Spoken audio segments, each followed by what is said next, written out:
Sosiaali- ja terveyspuolen työvoimapulasta on puhuttu jo pitkään.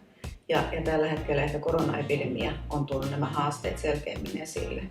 Muun muassa Sairaanhoitajaliitto on tehnyt kyselyn ja siihen vastanneiden kesken jopa yli puolet hoitajista oli valmiita vaihtamaan tai harkitsemaan uranvaihtoa.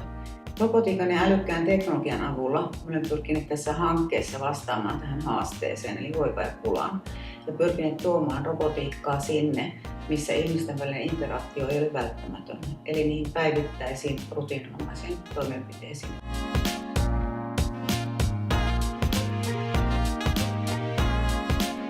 Pienjätelogistiikka sairaalaympäristössä hankkeen tavoitteena on ollut kehittää automatisoitu jätelogistiikkaratkaisu ja pilotoida järjestelmää todellisessa sairaalaympäristössä.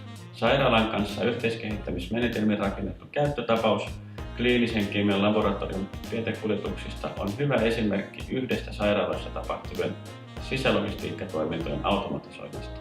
Hankkeen aikana saatiin paljon erinomaista kokemusta mobiilirobottien käytettävyydestä ja käyttöönoton suunnittelusta sairaaloissa.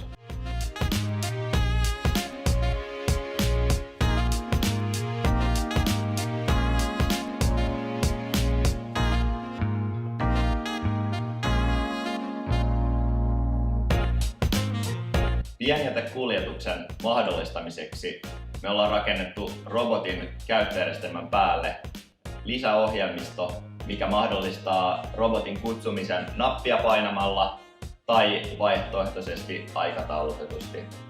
Samalla sitten optimoiden sen robotin kulkureittiä. Me lisättiin myös sille robotille informatiivista puhetta ja huomiovalon, joka aktivoituu vain sairaalan huoltotunnelissa, jotta nopeasti liikkuvat rukit ehtivät reagoida robottiin hyvissä ajoin.